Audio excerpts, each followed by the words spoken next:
Hello and welcome to week 2 of our Q&A series with founder of the Orangutan Project, Leif Cocks. And Leif is endeavouring to answer your questions, and you've been sending them in during the week, so thank you very much. And we're also collecting up questions that we've received through our recent webinars and also through social media and our YouTube channel.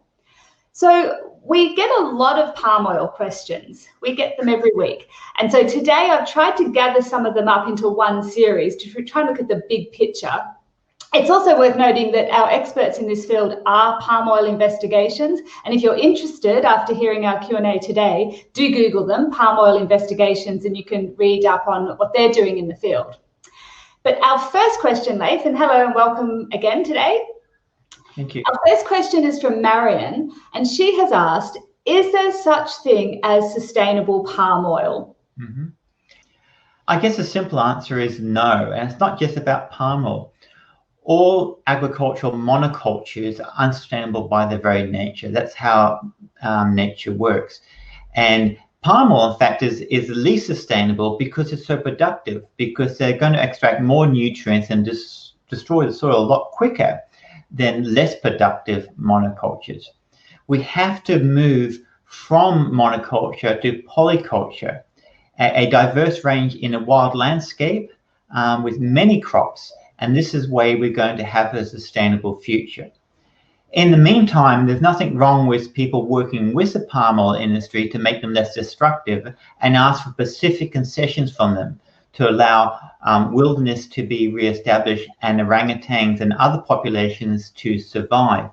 But in the long term, we have to move from these unsustainable monocultures that get profits from the many brought down to the few, profits from the long term brought to the short term. So these are exploitative models which are fantastic to make a few people rich, but they have no place on a sustainable planet that we need to develop for all living creatures.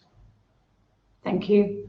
And the palm oil, are there some palm oil companies that are making concessions for orangutan habitat, or is that just a wish? Well, it's like, there's a broad brush, I guess. There's palm oil who is basically just destroying the environment with laissez-faire. There's others who are destroying the environment and greenwashing it and selling it to you as green. And then there's, palm oil plantations who, although personally invested in this unsustainable monoculture, do see the destruction they're creating and willing to work with conservationists to make significant concessions in order for species such as orangutans to survive. So it's like anything, broad brushes and putting everyone in one pot is never really the true reality of any situation. Thank you. This is from Linda, and I think you've just touched on this.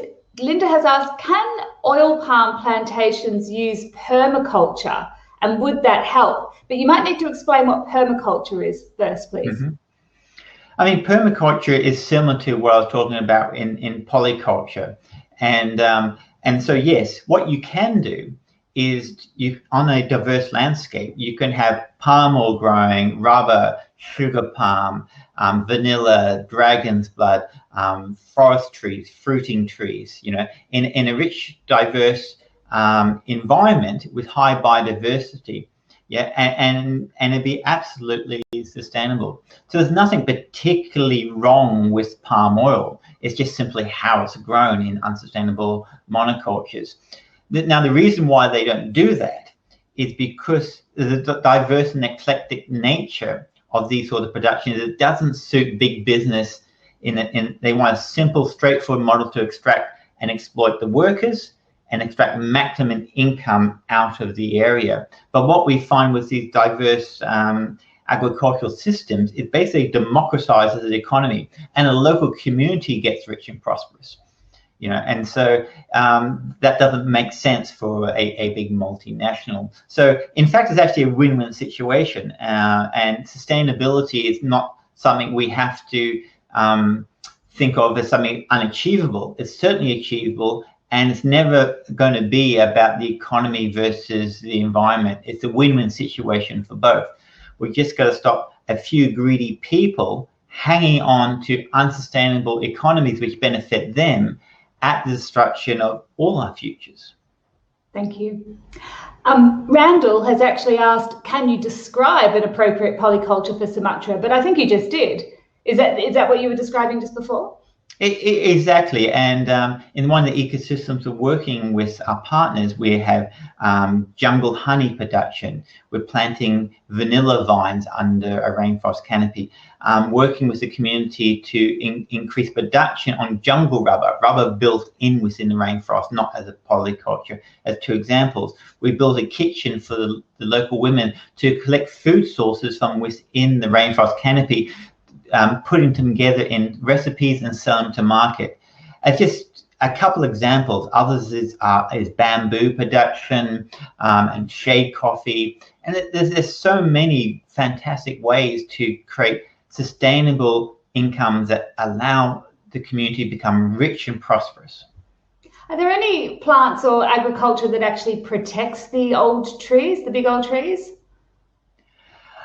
Well, what's going to protect the big old trees is to have sustainable, agricultural systems under that rainforest canopy. So nothing particularly like this plant will protect this plant, but biodiversity,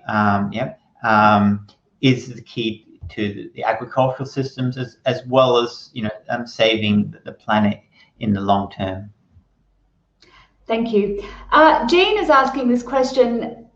And she's actually, the context of it is that we do have partners that sometimes come into illegal palm oil plantations, and they have the authority now to tear them down and rewild those illegally planted palms. Jean is asking, how long does it take to rewild a palm oil plantation back to rainforest, and is it a viable option? It certainly is. I mean, if we allow the palm oil plantations to go through the full 60-year cycle before they basically implode, the soil is compacted, the micronutrients are gone, the water sources have dried up, and there's flooding and there's droughts, and so you basically destroy the environment, and probably only good for grasslands after that, and very low biodiversity.